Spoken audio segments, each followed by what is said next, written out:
Have you ever said goodbye to a friendship? At the moment, I'm in the middle of possibly saying goodbye to a couple of friendships in my life for different reasons.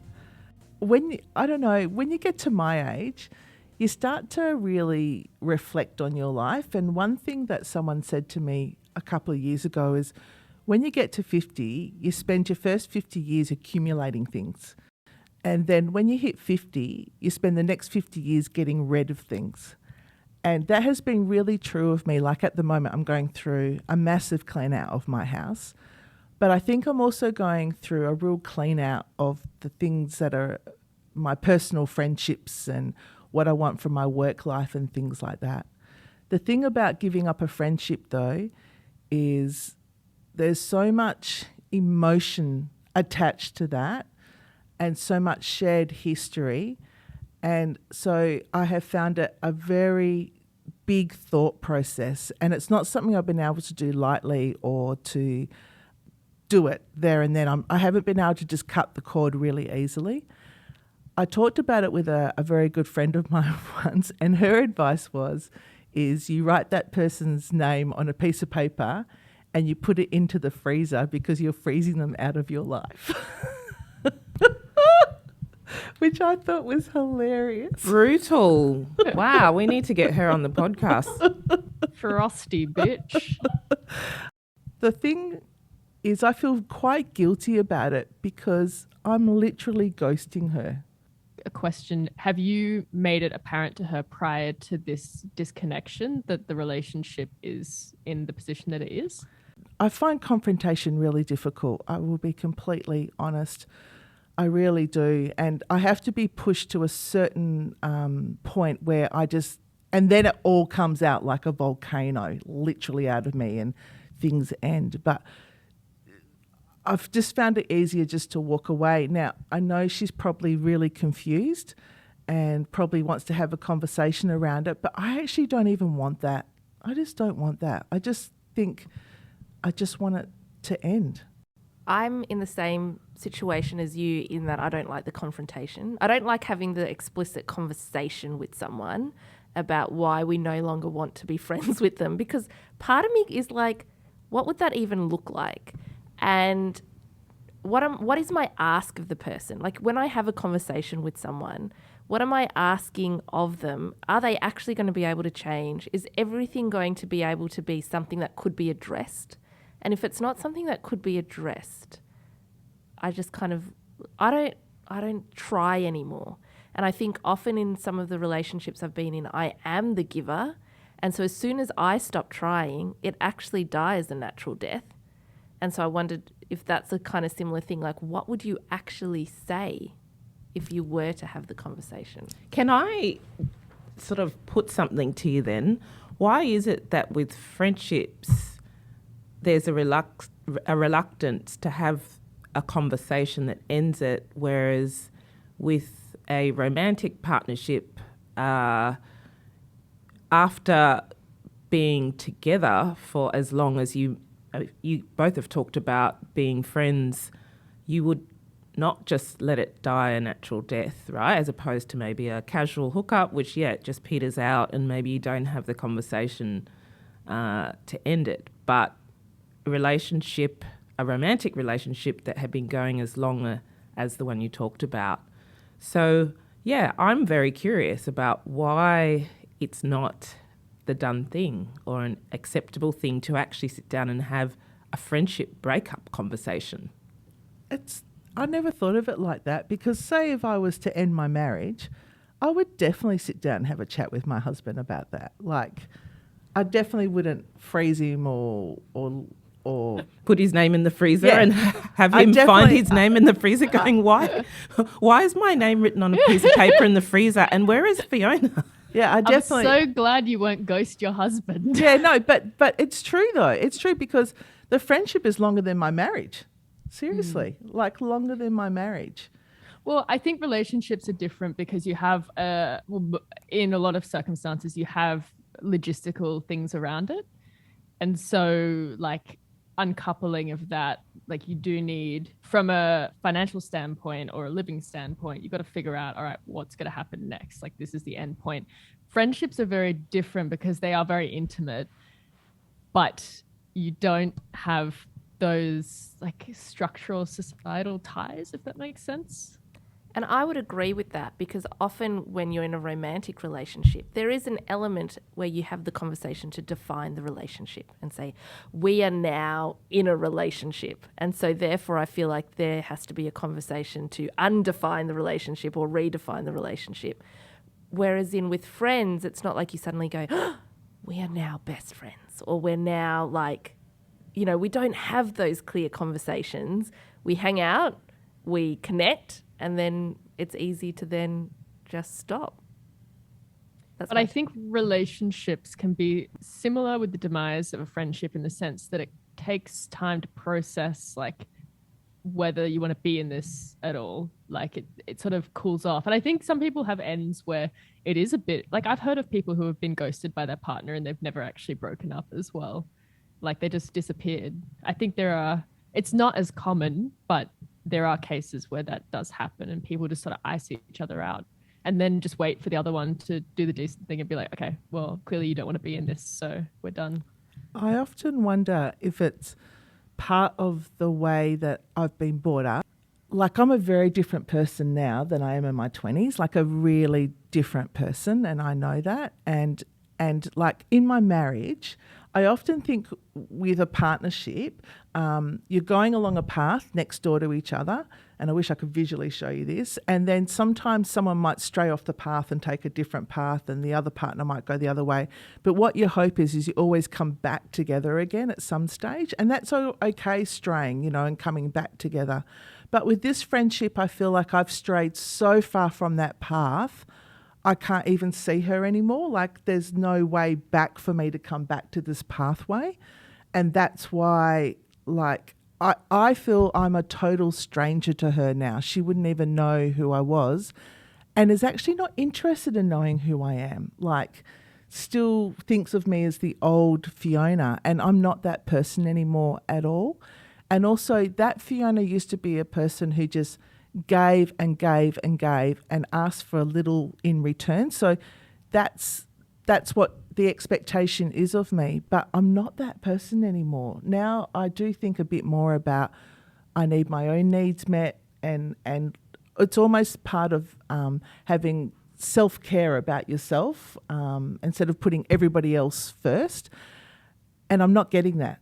And I've been trying to show that side of me, that I am different, and trying to explain, like, I've had those conversations that I'm quite a different person and I'm not the same person that I was, but it's almost like a blank, like they just don't see that I am that person anymore. So I feel there's nothing left for us to discuss except maybe gossiping about common friends, and just feel the conversations aren't healthy, and I just don't want to go down that track anymore. Yeah, what I'm thinking of is whether I've been your friend, right? Have I been ghosted, or thinking about the times where I've followed up on a friend that seems to have dropped off, and whether that's in fact a ghosting about issues maybe that I'm not clear about, and that they're just trying to work out a way to have a friendship breakup conversation with me. Because I think that's an interesting one, in the sense that, yeah, we're all, I guess, on both sides of that coin in a way. There's probably been people in our lives that have had an issue with our friendship, or our friendship wasn't meeting their needs, similarly to friends of ours that we need to cut out. But I think the two times in my life where this has happened, it has been a case of having a bit of a friendship breakup conversation with one, which I found really helpful, actually, because friendships are so important. They can be just as, or if not more important than romantic relationships. As you said, you've been friends with this person since before you even met your husband. So having that closure, I think, was really important. And then, yeah, with the other one, if there was a mutual understanding, because there's the other side of it, right, where friendship actually is just a mutual parting of ways, where it was a friendship for a time and you've both moved on, and so the friendship naturally dissolves. But this is very different, I think, what you're talking about. It's true. I've had friendships that have just dissolved, not through anything bad, it's just happened. But this is the first time I've ever actually thought, the first time I actually just don't want to be friends anymore. Do you feel like you played a role in getting to that point? Like, obviously that's how you feel, but like with previous occurrences, do you think you could have done something different to get to this point? I don't think so. And that's why I think I'm grappling with it a little bit, in that I think to myself, why can't I just, take a phone call or reply to a message, or it wouldn't take much effort from me to do that. But I just feel it's not healthy for me anymore. It's just not healthy. Like, I'm sitting here talking to you three today, and I've known you, Amelia, for longer, and I've known Sarah and Dash for the last sort of 3 years now. But I feel like you guys know me more deeply than someone who's known me for 40 years. Because you know this Fiona, you know the Fiona who I am today. Yeah, it's interesting though, because I've known you for 5 years-ish. And I feel like I've seen a change in your demeanor in that 5 years as well. Like, I've seen that Fiona that's like the very giving empath, like will do anything and everything. And like, you have shifted as well, but I guess I'm developing too as a person, and it's been fine. And then there are some people, I think it's like a comfort of, it's almost like going back to your childhood home with some friends. It's like, oh, like it's the nostalgia associated, but you're not that person anymore that she wants to put you in a box of. It's hard. So I feel if we saw each other at a wedding or a funeral nowadays at my age or something like that, it would be fine. I would say hi to her and things like that. But I don't feel I have the capacity anymore. And yeah, that's a really difficult thing, It makes me feel cruel, to be honest. But I think that's an interesting reflection you've just had, because it sounds like if you were to meet or connect again, there isn't anger, there isn't resentment, there isn't negativity between you. And so I wonder whether it's a changing narrative around what these kind of transitions look like. And it's not necessarily that the friendship is broken up, it's just shifted. You're not shifting into you are dead to me. You are potentially shifting into you are not in the inner tribe, and that's okay. Yeah. It's hard in this day and age too, because silence is far more deafening, because there's so many ways to access someone, versus like if you were ghosting someone back in the, 80s or something, like, yeah, you had a phone, but you also did you send letters in the 80s? We used to send I'm trying to say. lots of, like, if we went on holidays, we would postcard all the time. Yep. Exchange always. letters. Absolutely. Snail mail, 100%. Yeah, all the time. Yeah. Pigeon. Lie on the floor with the extendable phone cord so I could tuck myself into my parents' bedroom and speak for 2 or 3 hours. But the cordless landline, the handset, when those became popular, game changer. Yeah. Yeah. And no privacy. You'd say to your mum, get out of the bedroom. But yeah, my gen had the cordless phone, but it had to be charged enough, and so you could take it around the house. Yeah. So I suppose my question is then, is it okay to give up on a friendship? I feel so, like, for me in my late 20s, I feel as though, for me personally, I don't necessarily have definitive ending of friendship conversations. I'm very particular about my, like, I'm a big believer of you are the average of the 5 closest people you hang around with. So I'm very picky about that. And I have people in my life who I'm like, yeah, they're a good party friend, but I wouldn't consider them as like an influential close friend. But then I think as well, at my stage of life, people are changing and developing so much.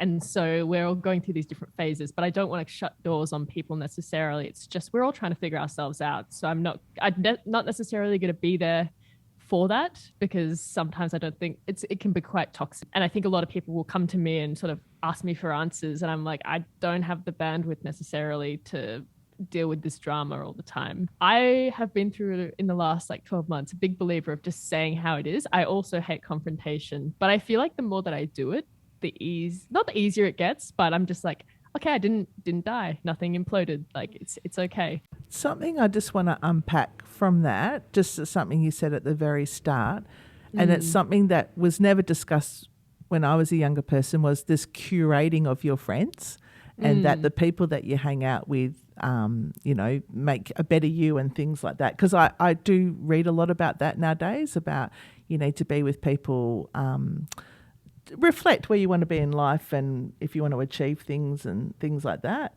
And it's a really interesting concept for younger people nowadays when I grew up, you just had friends and it's just, be people you went to school with or you played sport with.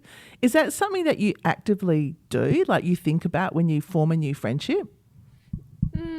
I think about, does this bring me value? And it's I don't want to sound like I'm coming across as it's all about what I can take from a relationship.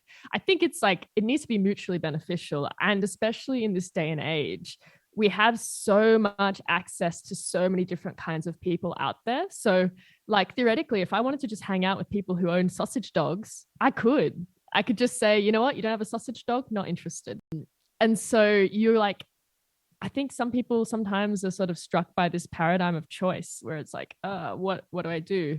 Because ultimately we have so many people that you can flick a message to in your inbox, but you can't do that and maintain that. And so I think knowing where to make space for the people that you really cherish, if that makes sense.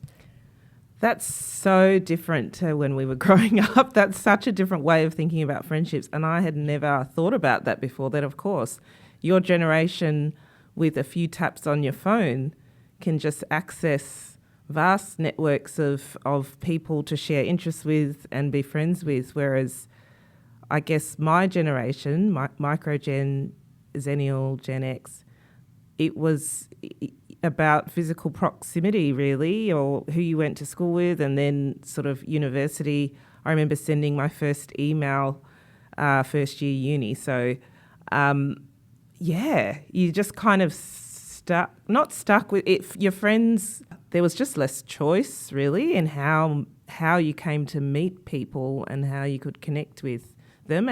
And making friends gets harder as you get older. That's a pretty common fact. Yeah, that's really, really interesting.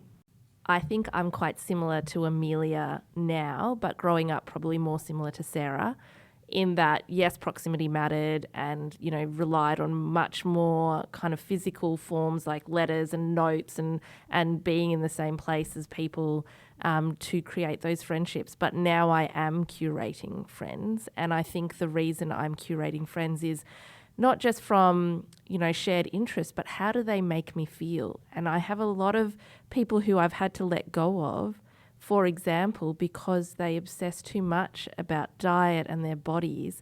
And I walk away feeling dissatisfied with my own. And I know that's not healthy. And I know, with everything else that's going on with my health, that's not a good energy for me to be around. So yes, I might maintain friendship with them, but they will not be people that I hang out with, particularly when I'm feeling a little bit vulnerable, so tired on a Friday night or a little bit overwhelmed. There has to be a time and place for those types of connections, whereas in the tribe or the people who are in my close circle are people who, no matter what, I know I will walk away from an interaction, even if we have big conversations, going, wow, I thought something, I felt great, and I feel energized from that. So that's probably my curation situation.